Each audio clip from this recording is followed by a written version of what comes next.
Hello and welcome to episode 6 of Monifactory. Today we're going to continue our journey towards MV. First, we need to look at what we need to do to get there. So in last episode we got the LV assembler, and we still have a little ways to go here before we reach MV. So I figured that we would start working on the Pyrolyse oven as we work towards the circuit assembler. If you look at the circuit assembler, we need the MV circuits here. The MV circuits take diodes and printed circuit boards. These phenolic printed circuit boards require phenol in order to make.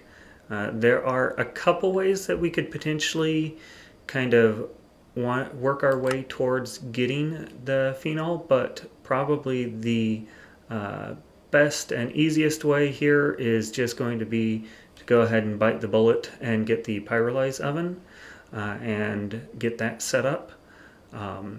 It'll also allow us to get a bunch of other liquids and things like that from the pyrolyzing process that we'll need in the future. So it's probably just worth it to go ahead and go down that route now.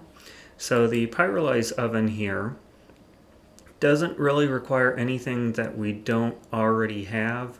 The only thing that we haven't made is the cupronickel yet. So that is used both in the creation of the Pyrolyse oven itself, but also in the creation of the cupronickel coil blocks that are used in the multi-block. So if we go in here and look at the quest book here, it wants us to make both cupronickel and Invar here to unlock the coil quest, and then that unlocks the Pyrolyse oven. And that quest has kind of a list of the various different items that you probably need to get set up for the first kind of phenolic setup that you need. So we will go ahead and get started with that. Let me go ahead and get the ingredients here for cupronickel, and we'll go ahead and get some ingredients for Invar and get those cooking in the alloy smelter. So one thing I wanted to bring you back here real quick for was just to point out one of the nice features about EMI here. I was trying to calculate how much of each of the materials I would need here for 16 cupronickel coils. And one of the nice things that EMI has is this view recipe tree. So you click on this, and by default it just shows kind of just the initial bit here. But if you click on, say, like one of the various items here, you can go through the different tabs here and find the recipe that you want to use. So in this case, for bronze ingots, I want to use copper ingots and tin ingots here. And then if I click this little heart icon here to set as the default recipe, now you can see it's updated the display here. Instead of the bronze ingots just being alone, it now shows that I need 3 copper ingots and 1 tin ingot to equal the 2. And then up here in the batch size, I can scroll and increase this up to the 16 that I need for the Pyrolyse oven. And you can see now, it's broken down into the individual components here that I need. So I know I need 2 stacks of cupronickel coils here to create 4 stacks of the wire that I then combine into the 2x cupronickel wire and the like. So definitely very nice setup here that you can use just kind of to get a feel for how many of the raw elements that you need and all that. So definitely a very powerful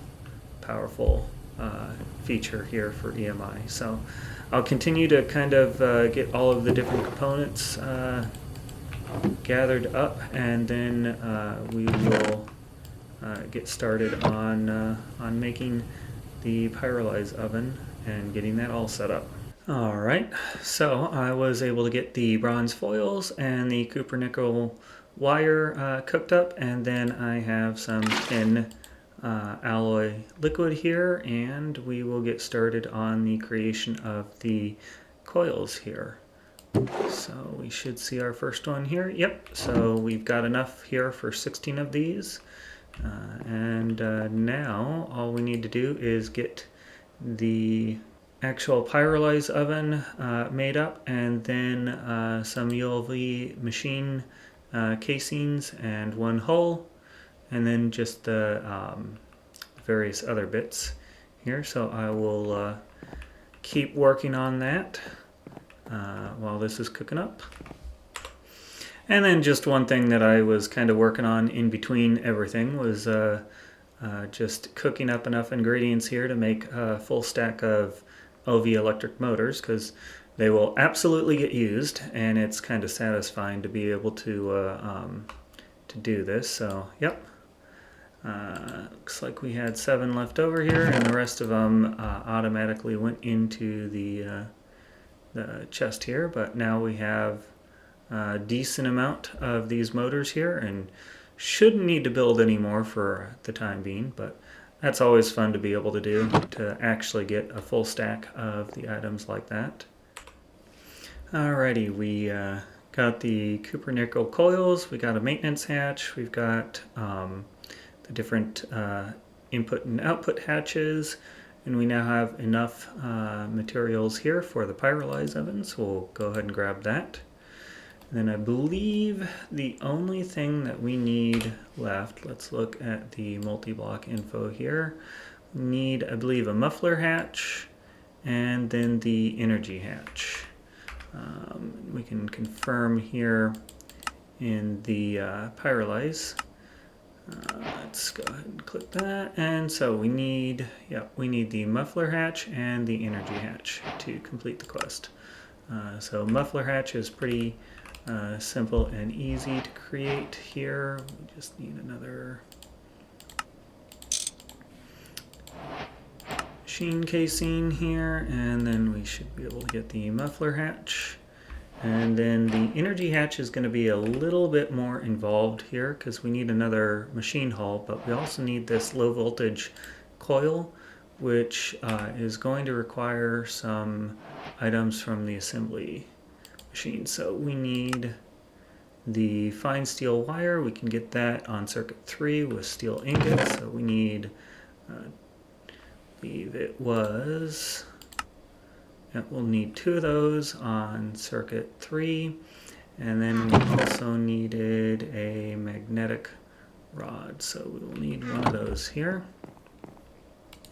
Then we can set this thing here to circuit 3. Get that going. That's one of the reasons why I have multiple of these machines, because I've got one just kind of going processing copper into the fine copper wire, since we're going to use a ton of that. And instead of having to kind of stop that process and start another one here, we've got a machine that's free that we can use for other items here. And then this was done on circuit 1, so we will go ahead and set that. Pop those in there, and we should have that here. While we're waiting on that here, let's go ahead and get ourselves another machine hull. Once we get, we'll have to cook up some more plates here. And I'll have to cook up some more steel here, so we'll go ahead and grab a couple of these, and then I'll get some steel here cooked up here in just a moment. Alright, we should have enough of the ingredients here for the machine hull, and then the energy hatch. So we should have everything here. Yep, we've got everything for it. Now I just need to figure out where I want to put it. I'm not really sure if I really want to put it in here on a permanent basis, but just given how much we've got for the energy and all that, I might do up another converter here, probably do up another converter, and then maybe plop it over here with the laser node going in between. I might just really temporarily pop it right on the end here of the conductive iron wire, just to get some phenolic, some phenol set up here, just as a temporary measure. And then once we've got the phenol, tear it down and then probably build somewhere out there, maybe up a level or something like that. But early on you tend to kind of build these things in a real temporary spot, and then tear them down and rebuild them again. And I'll probably tear it down and rebuild it 2 or 3, 4 times before it kind of sits in a more permanent location. So I will, I guess, get started on that here, and then we can maybe get just a little bit of phenol prepped up and get going towards the MV circuits. Alright, we are back here. I went ahead and set it up pretty close to the other machines here. I did move it over just a little bit so that it would be in one chunk and wouldn't cross the chunk boundary here. It's not really that big of a deal in modern Minecraft, especially if both chunks are chunk loaded, which they are. I still kind of have a bit of a hang up about letting at least some of the smaller multi-blocks like this cross chunk boundaries if I can help it. So I will go ahead and place that one there, and then grab some wire cutters here. Where did I put the wire cutters? Oh, I put them in my tool belt. Alright, so we've got that placed in, we've got power going to it. We just need some maintenance, so I will have to get all of the various tools here and provide some maintenance. Alright, so we've got that all set up here, and we're going to just go ahead and add the wood in there. We're going to use a recipe here that takes 16 wood on circuit 11 and turns it into 500 millibuckets of phenol and gives us some ash. Ash you can actually save and use in the centrifuge, and you will get some various different byproducts.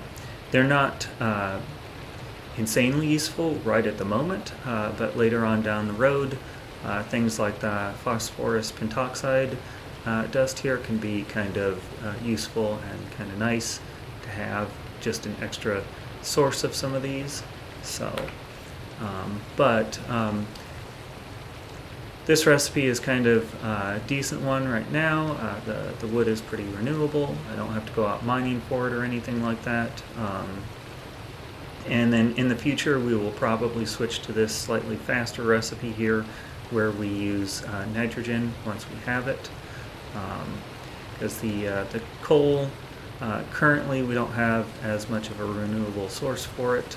We'd have to use the Moni coins or go out and mine for it, so it's not quite as easy to get and generate. But let me get all of the tools that I need for the maintenance here, and then we will turn this thing on. Alright, I think I have most everything that we need here. We will see here in just a second. Click all of these things in here, and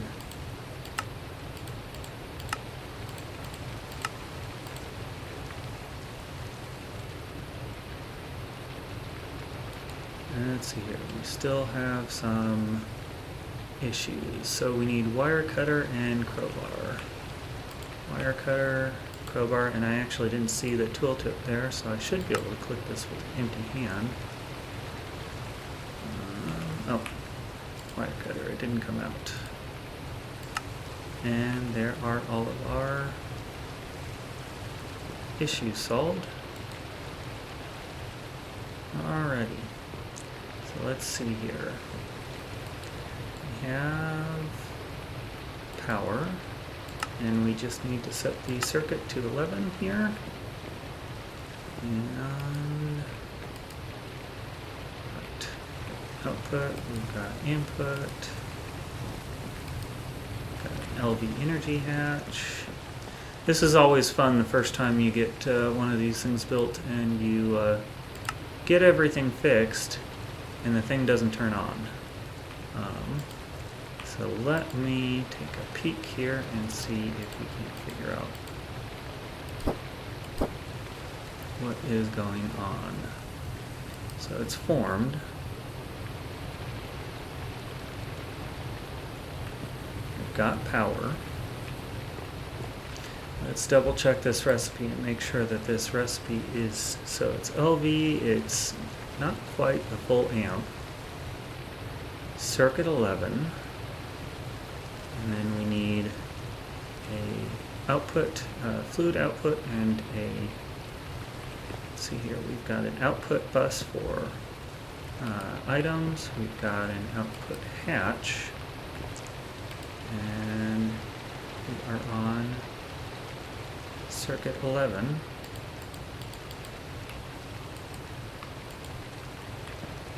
Well, let me pause here for a minute and I will see if I can't figure out what the issue is. Okay, I'm not quite sure what the issue was here. I was able to get the coal recipe to work with steam on circuit 14, but not the log recipe here. I'll have to take a look a little bit more and just see if there's something wrong here, because they're both LV recipes at just under an amp, so they should both have worked, but yeah, well, we've got a little bit of phenol here, so I'll probably buy some coal ore or get some mined up here and just kind of go that route for the moment. But that'll probably be it for this episode here. I will, in between episodes, I'll get a little bit more of the phenol worked up and then kind of get prepped and ready for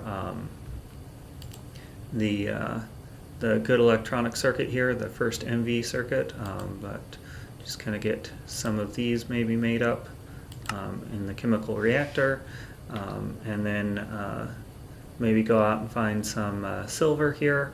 I'll probably use the wire recipe here versus the chemical reactor recipe, as we don't have sodium persulfate yet, or the iron chloride 3 that you can get. So